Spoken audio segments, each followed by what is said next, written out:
Some men bury their past in the desert. Others find that the sand never forgets.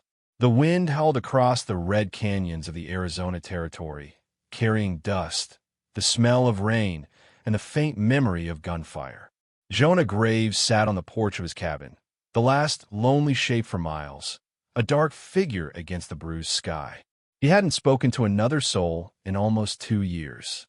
The war had taken his friends, his faith, and the better part of his sanity. Now all he had left was a half-broken mare, a Winchester that hadn't fired since Appomattox, and a scar that ran from his temple to his neck like a lightning strike carved into flesh. That evening, the world seemed to hold its breath. The air was heavy, thick with the promise of a coming storm. The horizon burned a deep orange, fading into the kind of darkness that made even the coyotes go quiet. Inside, the small cabin smelled of tobacco and would smoke. Jonah sat by the fire, staring into the embers, a tin cup of whiskey trembling in his scarred hand. His left leg ached, the old wound that never healed right.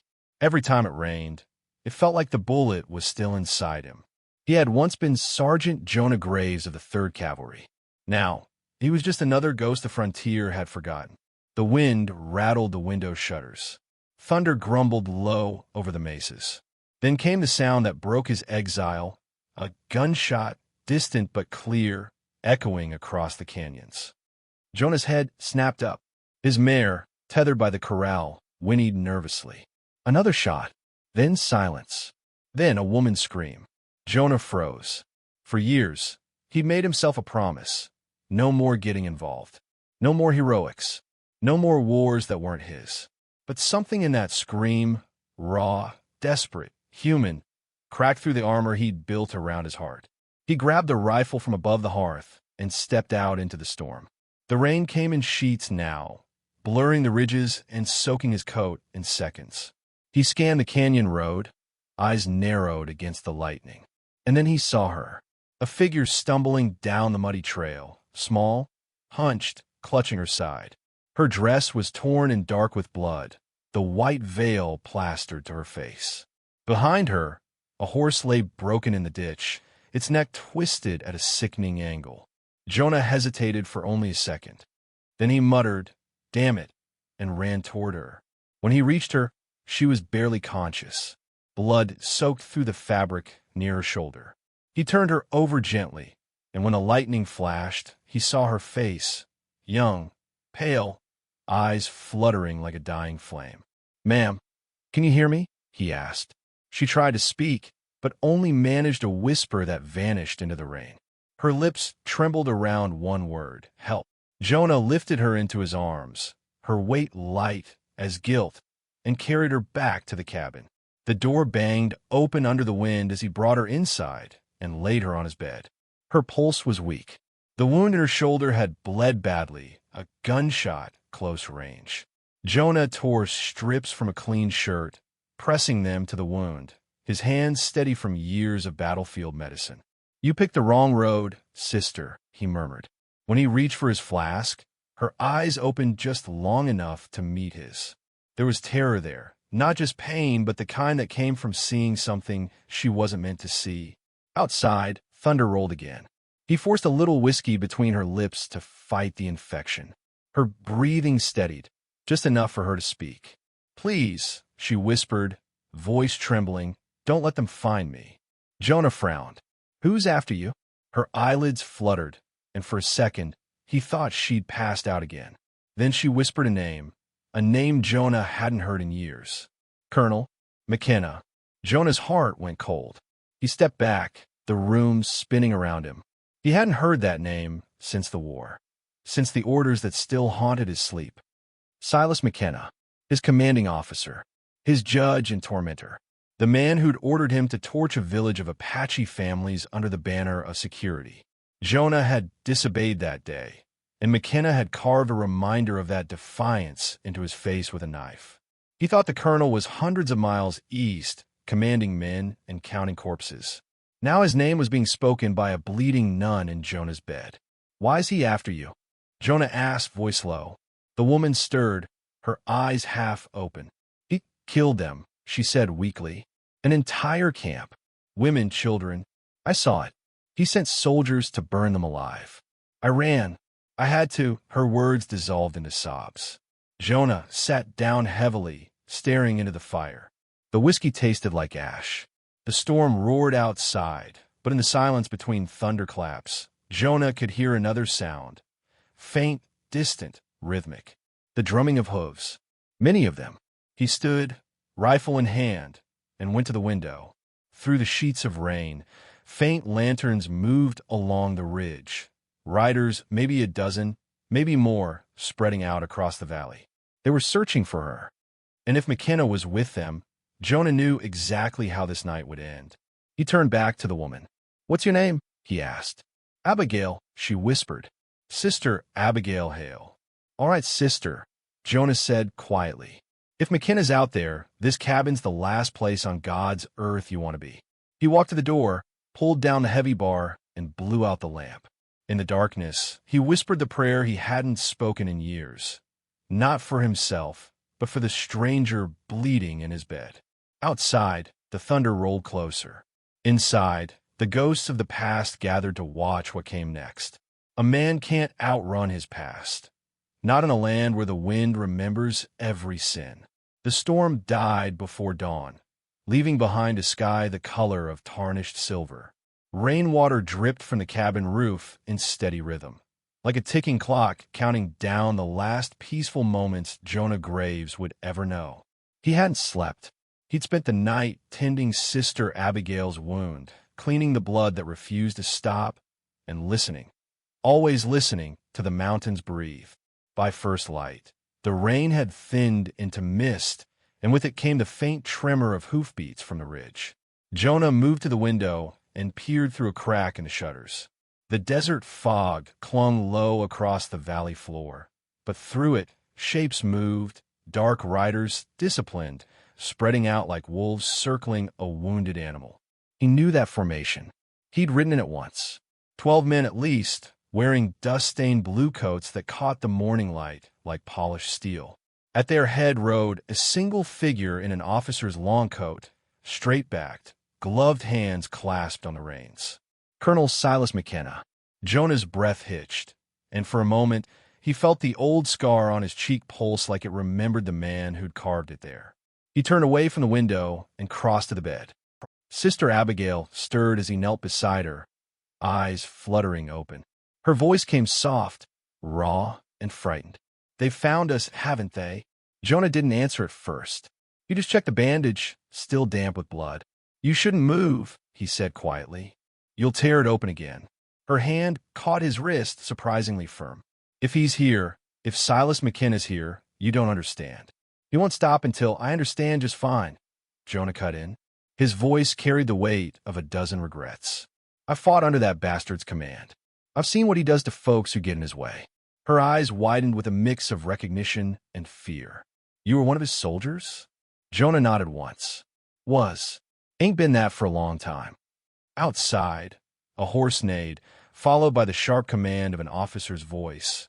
Smooth, commanding, cold as the barrel of a gun. "Surround the cabin. No one fires unless I give the order." The words crawled through the walls like poison. Sister Abigail clutched the blanket to her chest. "He'll kill us both if you try to hide me." Jonah stood, checking his rifle. "Maybe, but I've already died once, back in Georgia. This time, I aim to choose how." He crossed to the small window, sliding the bolt on the back door. Through the slats, he could see McKenna dismounting, his boots sinking into the wet clay, his gray beard neatly trimmed, his officer's pistol gleaming at his side. Even from here, Jonah could see that same smile, polite, practiced, hiding the rot beneath. McKenna called out, voice cutting through the morning mist. "Jonah Graves, by the authority of the United States Army, I order you to come out. You're harboring a fugitive and interfering with military justice." Jonah didn't move. His fingers flexed on the rifle stock, the wood warm against his palm. Inside, the fire crackled low, painting the walls in shifting amber light. Sister Abigail whispered, "He'll kill you." Jonah gave her a small, tired smile. "Maybe, but I ain't hiding behind fear no more." He stepped outside. The air was cool and heavy with silence. 12 soldiers sat astride their horses, rifles ready, their faces masked by dust and obedience. And in front of them all stood Colonel McKenna, framed by the rising sun, a man carved from arrogance and cruelty. "Morning, Colonel," Jonah said, his voice steady low. "Can't say I expected company." McKenna's smile widened. "Jonah Graves. I'd heard rumors you crawled off into the desert after the war. Thought you'd be long dead by now. Guess the Lord had other plans." McKenna chuckled. "The Lord's been quiet in these parts for years, Sergeant. And I made sure of that." Jonah felt his jaw tighten. "What do you want?" "What I'm owed," McKenna replied smoothly. "A nun, Sister Abigail Hale. She's wanted for theft of military property and conspiracy against the government." Jonah's eyes didn't flinch. "Funny, she told me she saw you murder a camp full of civilians." The soldiers shifted in their saddles. McKenna's smile faltered for just a heartbeat. Then it returned, sharper. "You always did have a taste for stories, Jonah. You remember Antietam? The things we did there? You followed orders then. You knew your place." Jonah lowered his rifle slightly, his voice quiet but dangerous. "I remember you ordered us to burn down a mission full of women and children. I remember the screams. And I remember the knife you used to make sure I never forgot." McKenna's face hardened. "That scar's a gift. A lesson in loyalty. Seems you didn't learn it." The two men stood in silence, years of blood and betrayal between them. Finally, McKenna took a step closer. "You can still do the right thing, Graves. Hand over the nun, and I'll let you live out your miserable days in peace." Jonah studied him. The polished boots, the metals that still gleamed despite the mud, the eyes that had once commanded men to slaughter innocents in the name of progress. "I ain't got much peace left to bargain with," Jonah said. McKenna sighed, as if disappointed by a disobedient son. "You always were sentimental. It's what makes men like you weak." He turned to his troops, raising a gloved hand. "Burn the cabin." The soldiers hesitated. Jonah could see the uncertainty flicker in their eyes. Boys, most of them, too young to remember the war, too old to still believe in heroes. "Sir," one of them spoke, a young corporal with freckles under his hat brim. "There's a woman inside." McKenna didn't even look at him. "That's an order." Jonah raised his rifle. "The first man who lights a torch dies where he stands." The circle went still. Every eye turned to McKenna. For a moment, the only sound was the wind through the pines and the creak of leather saddles. McKenna smiled again, but the smile was brittle now, brittle like old bone. "Still defiant, Jonah. Always defiant. You think one man can stand against an army." Jonah cocked the rifle, the metallic click echoing like thunder. "I don't need to stand against an army," he said. "Just against you." McKenna's eyes narrowed. "So be it." Before he could give the order, a gunshot cracked through the air. But it wasn't from Jonah. It came from the cabin, one single shot, wild and defiant. Sister Abigail had found Jonah's revolver. She stood in the doorway, pale and trembling, the pistol still smoking in her hand. "You call yourself a man of honor," she shouted, voice shaking. "But you serve no god but greed." McKenna's composure cracked. "You stupid girl," Jonah fired. The bullet caught McKenna's hat, tearing it clean off and sending it spinning into the mud. "Next one don't miss," Jonah growled. "You want her, Colonel? You'll have to step through me." For a long moment, nobody moved. Even the wind seemed to hold its breath. Then McKenna straightened, adjusting his coat, his voice calm again, but laced with venom. "Very well. You made your choice. And so have I." He turned to his men. "Fall back to the ridge. We'll smoke them out before nightfall." As the riders withdrew into the mist, Jonah lowered his rifle, heart pounding. He turned towards Sister Abigail. She still held the revolver, her eyes wide and shining with tears. "You shouldn't have done that," he said softly. "I wasn't going to let him burn us alive," she whispered. Jonah sighed, walking past her to bolt the door. "You just started a war, sister, and I reckon it's one we can't run from." Outside, the fog thickened over the valley, swallowing the world in silence. The ghosts of old sins had found Jonah Graves at last, and they were wearing blue coats. When the past comes riding back, It don't bring forgiveness.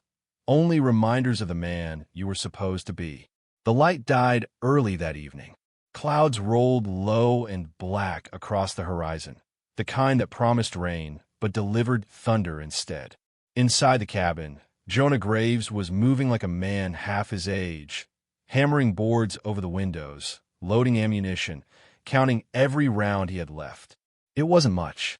A handful of cartridges for the Winchester, a few for the Colt, enough to make a stand, maybe not enough to survive it. Sister Abigail sat on the edge of the bed, pale and trembling but awake now, her shoulder bound tight beneath layers of linen and Jonah's old bandanas. The fever had passed, but her eyes, those wide, amber eyes, held something else now. Resolve. She watched Jonah moving about the cabin, his silhouette framed by the flickering lamplight.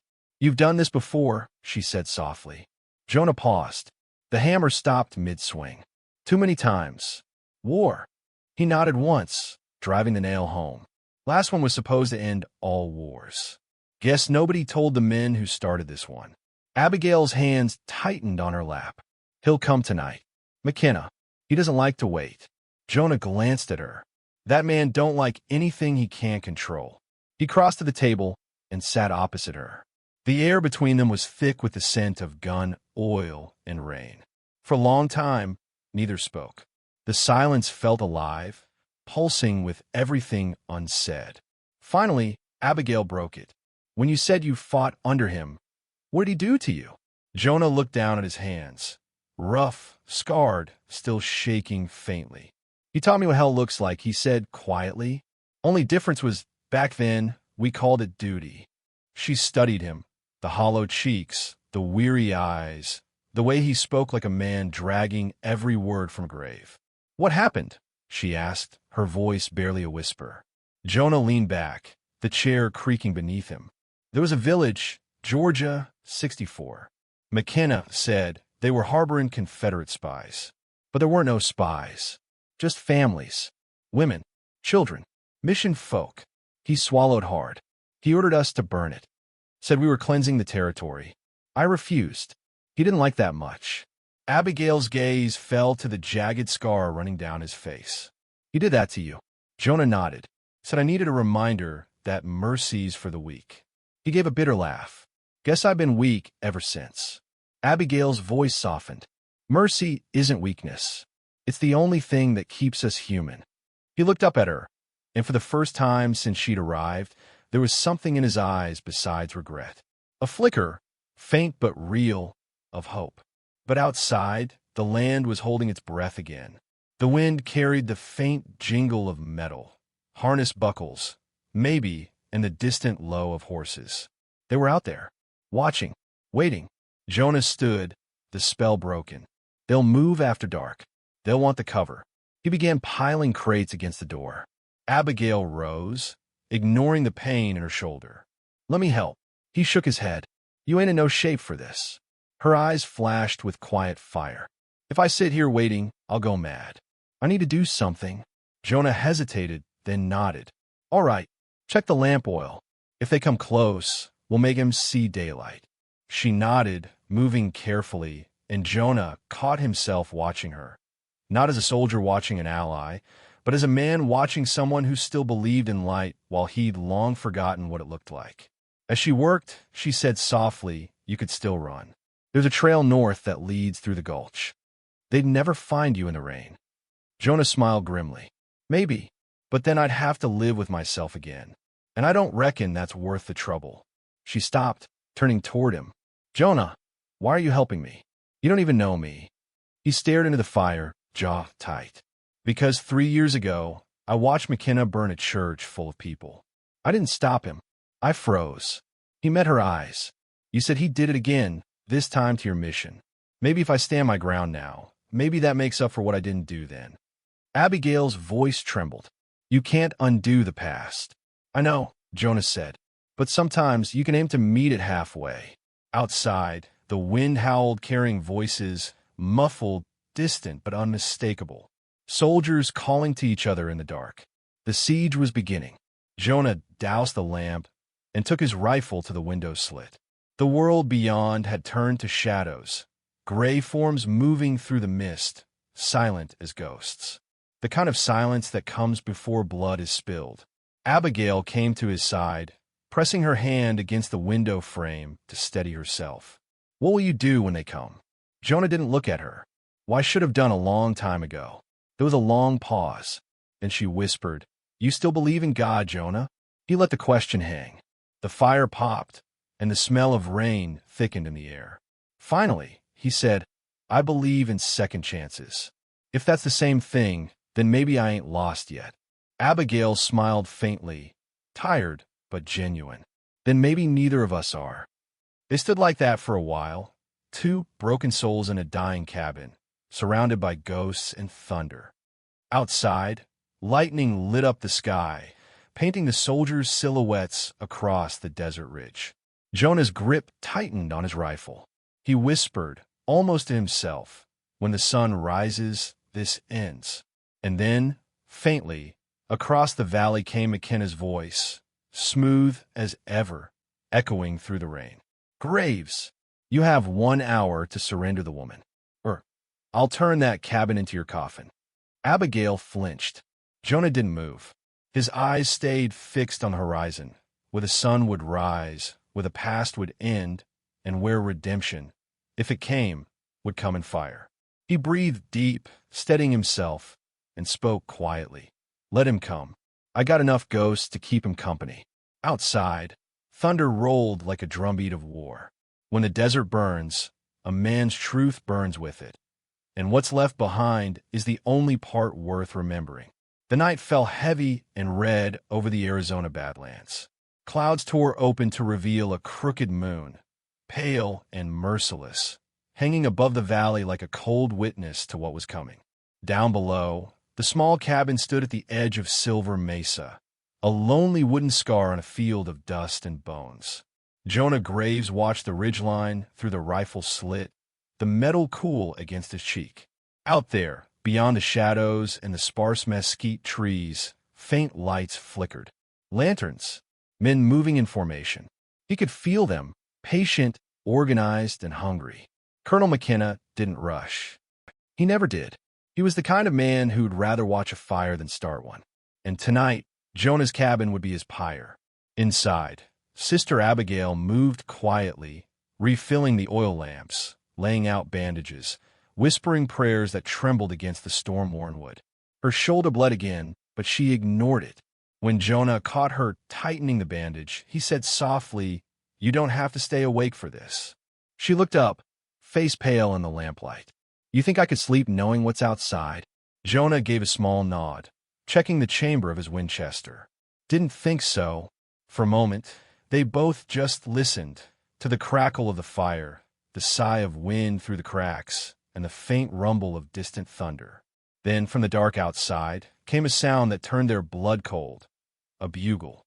Jonah muttered under his breath, "He's bringing the whole damn army."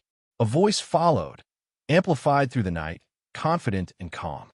"Jonah Graves, last chance to hand over the nun. Do so now, and you'll see the sunrise. Defy me, and the next sound you hear will be the gates of hell opening." Jonah took a deep breath, his jaw tightening. Man talks like God's takin, orders from him. Abigail's hand trembled around her rosary. He doesn't believe in God anymore. Jonah glanced at her. Then tonight, he's about to meet him. The world went silent. Then, the first shot. It cracked through the air, splitting the quiet like a whip. The bullet punched through the cabin wall, splintering wood inches from Jonah's head. He dropped behind the table, returning fire. The shot rang out clean and sure, a soldier's muscle memory. A figure tumbled in the darkness outside. One down. Then came the storm. Dozens of rifles opened up, tearing through the walls, shattering glass, filling the air with smoke and splinters. Jonah moved between the windows like a ghost, firing, ducking, reloading. Each shot was deliberate, controlled, angry. He wasn't fighting for victory. He was fighting for penance.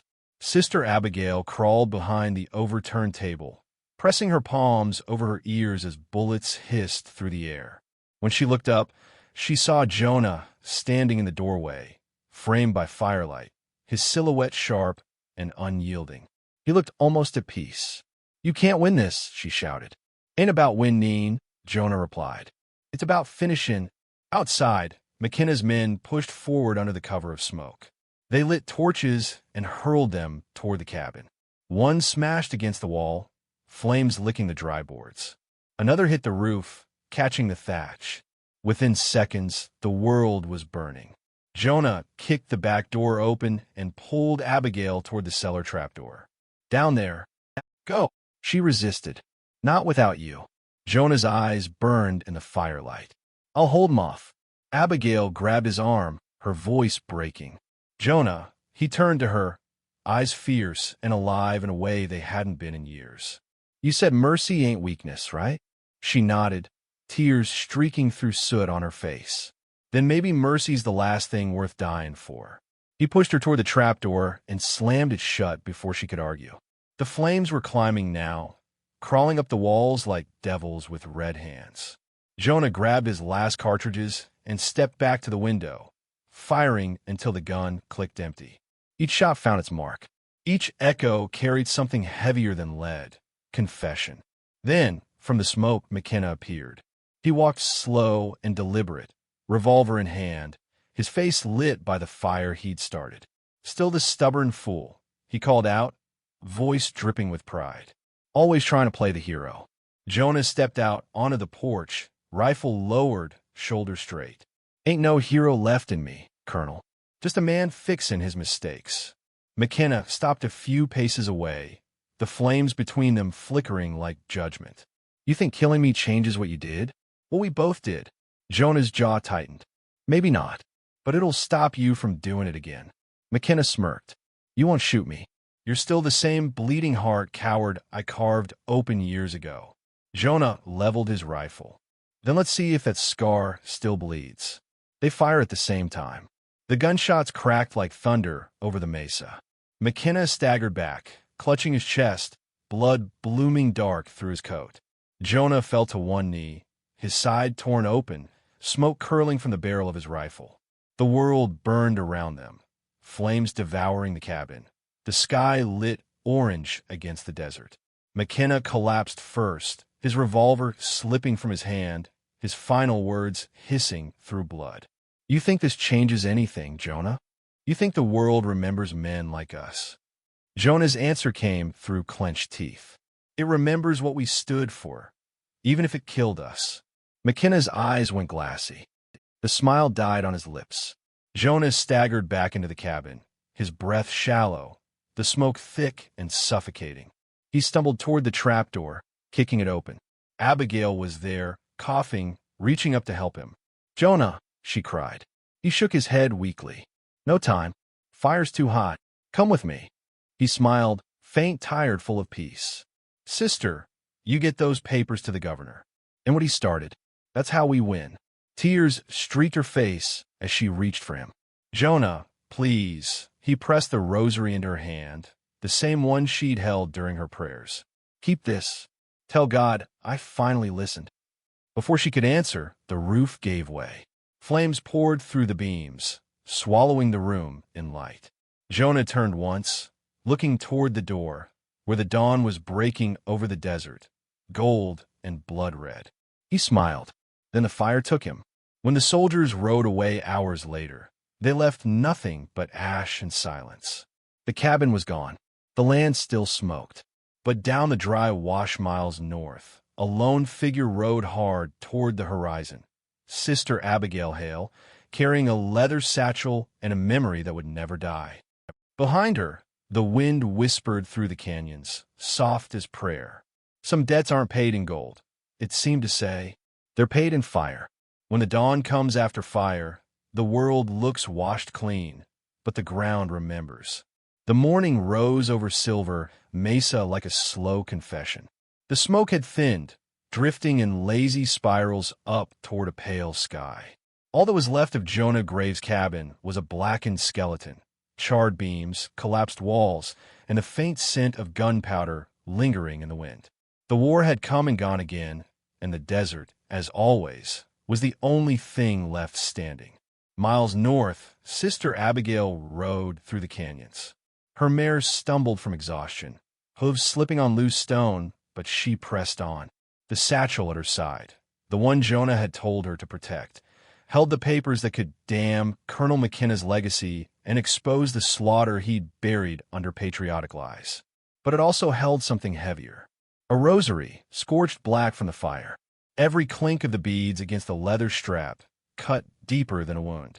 The desert stretched endless around her, red rock, dry riverbeds, and the smell of rain that would never fall. She could still feel the heat on her skin, hear the echo of gunfire behind her, see Jonah's silhouette framed in flame. He had died standing, she told herself, like a man who had already been forgiven. When she reached Fort Collins 2 days later, she was half delirious with pain and fever. The soldiers at the gate barely recognized her, a nun in tattered black, face streaked with soot and tears, carrying the proof of their commander's sins. Inside the fort, she collapsed before the governor's desk, the satchel clutched to her chest. They took it from her hands gently. Maps, sealed orders, signed confessions from McKenna's men, and a ledger that told a story no one wanted to believe. A story of greed, gold, and massacre. The room went silent when the governor finished reading. No one spoke of it out loud.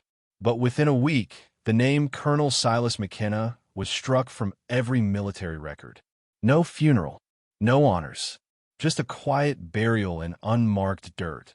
The kind of grave the desert forgets by sundown. And Jonah Graves? His name didn't appear in any reports. There was no mention of the man who stood against a dozen soldiers or the cabin that burned brighter than the sun that morning. But stories began to travel, the kind of stories the wind carries. Tales told by riders passing through dusty towns, by drifters in saloons, by widows sitting alone at church pews. They said there was a man in the Arizona desert who faced down the devil himself. A soldier who burned for his sins so others could live clean. A ghost who still rode the ridges at dusk, guarding the innocent from men in blue coats and black hearts. They called him the Graves Man. Sister Abigail stayed on at the mission in Prescott. She rebuilt it from the ashes, plank by plank, planting wildflowers where the orphans' graves once lay. She never spoke publicly of what happened at Silver Mesa, though sometimes, at dusk, she'd walk beyond the chapel walls, rosary in hand, and stare toward the horizon. When the wind rose, carrying dust from the canyon, she swore she could still hear his voice, calm, rough, and steady. You said mercy ain't weakness, right? Then maybe mercy's the last thing worth dying for. Years passed. The world changed. The railroad came, and with it, a new kind of law. But in the quiet corners of the West, the places where the sun bled into the land and men still carried ghosts instead of names, Jonah Graves lived on. Not as a soldier, not as a sinner, but as the echo of what redemption looked like in a land that had forgotten mercy. And every so often, when thunder rolled over the mesa and lightning lit up the ruins of a burned cabin, the locals swore they saw him there. A lone figure standing where the porch once was, coat billowing in the wind, eyes turned toward heaven. Maybe it was the light, maybe it was memory, or maybe some debts the desert decided can't be settled even in death. The West don't keep heroes, the old men would say. It just remembers the ones who died, trying to be one. And in the stillness after the storm, where the ashes met the dawn, a single prayer hung in the air, soft, endless, and true. Lord, forgive us for what we've done and for what we didn't do. In the end, The Fires of Silver Mesa is a story about two souls trapped between sin and salvation.